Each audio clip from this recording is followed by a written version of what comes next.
Well, hi everyone, and welcome to the Buffett and Beyond Research Saturday ETF report, and this is September 27th, 2025. And how about the best ETF of the week and the best ETF of the past 3 months? And then we can see over the past 6.5 years how well our favorite ETF is doing and the top stocks in that ETF. And remember, folks, if you want to live on this beach like Jimmy Buffett once did, you've got to learn how to invest even better than Warren Buffett does now. And let us look at 1 week. Well, the top this week was the SPDR, or the S&P oil and gas exploration, and then second comes energy, and these two follow each other pretty well. And then utilities, which is surprising, and then technology, which was up over 7% last week, is up only less than 1% this week. And then all the other ETFs have been negative. So we can see that looking at the SPX right here, this is the S&P 500, down about 0.5%, and the QQQ's down 0.2% for the week. So this is what's been going on this past week, a lot of nothing. So maybe we should have all gone to the beach. But let's, just for excitement, let's go to 3 months and see who has been performing. And yeah, there, right at the top is the semiconductor right here, up 25% in the past 3 months. We went over the stocks and our top stocks in the semiconductor last week. So let's take number 2 over here, the technology ETF, and see how that is doing over the past year, 6 years, etc., etc., etc. So, okay, so here's the semiconductor, and here's the technology. Now, I mentioned something about our favorite ETF, and yet I didn't say it was this top one up here. I'm looking at this, and we're going to see why I like the technology a little bit better than the semiconductor, even though the semiconductor is outperforming. So let's go on, and let us look at the top 6 stocks that I started with this year to put into the technology, and that is symbol is XLK, the technology.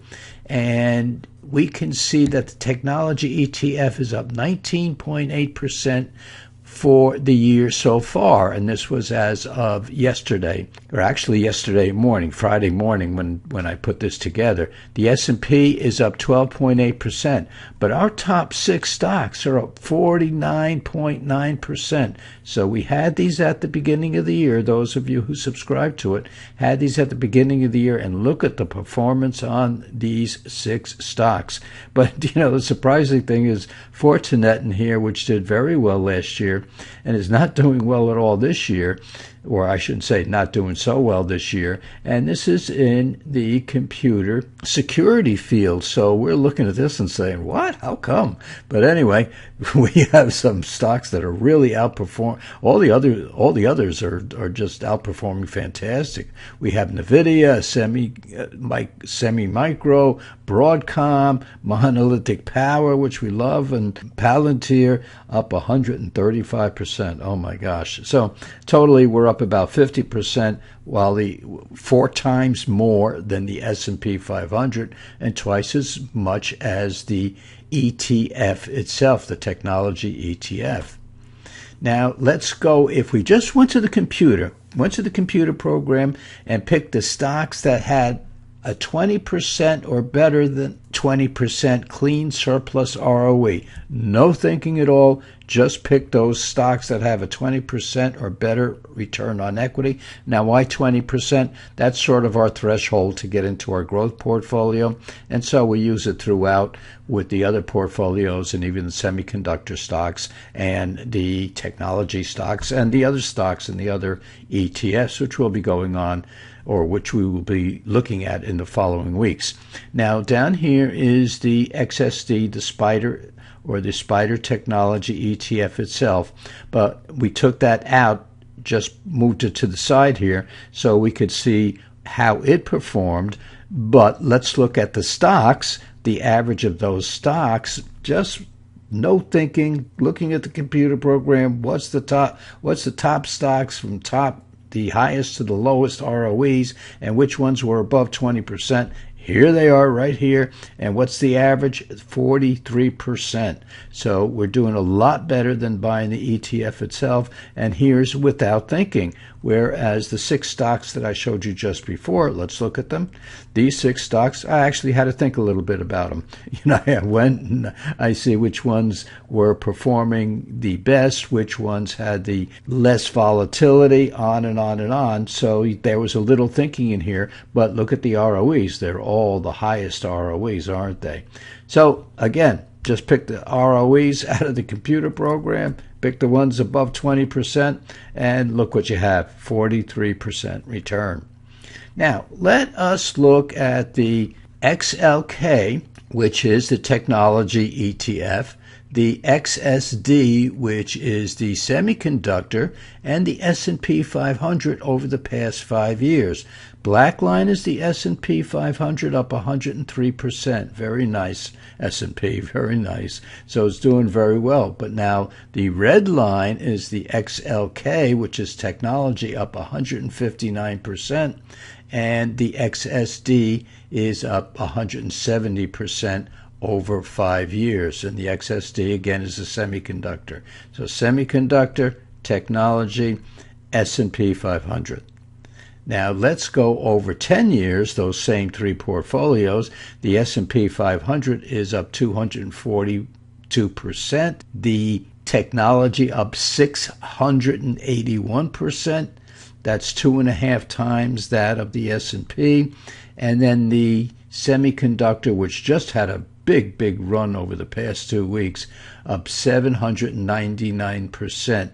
So we're looking at 3.5 times that of the S&P 500.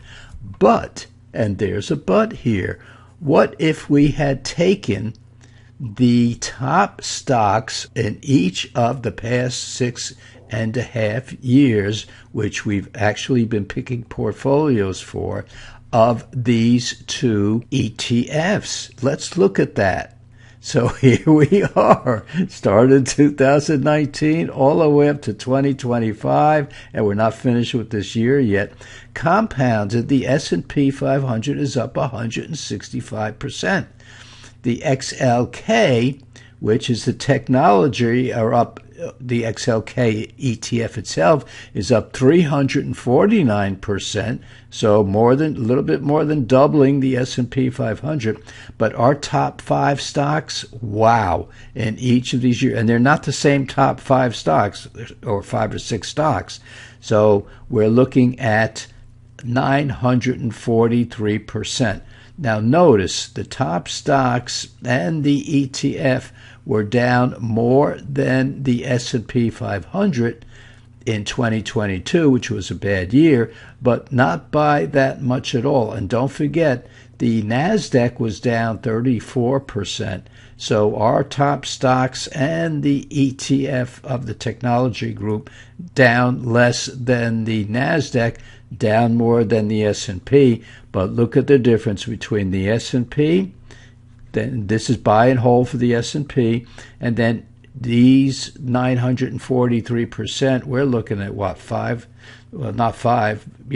times more than the S&P 500 by picking the top 5 or 6 stocks each year, which I give to folks who subscribe to the ETF program receive. 943%. So let's go to that chart again. Now here is the ETF of the XLK, which is the technology ETF, and bring that up to 900 and something percent over 6 years. So see, this is over 10 years. So over 6 years, we are all the way up here anyway. So it would be, we're out of sight. We're off the chart here, folks. So if you pick the top stocks in just about any ETF, you will outperform the ETFs themselves. And if you pick the right ETFs, which we have, we outperformed the S&P 500 by a long shot. So, folks, that's a big difference. And when you look at the top stocks, would be all the way up here just after 6 years, or six, I should say 6.5, 6.75 years to be exact, all the way up here off the chart. The arrow can't go any higher there. So, folks, we've had a good year this year. We've had a good 10 years. We've had a good 6.5 years.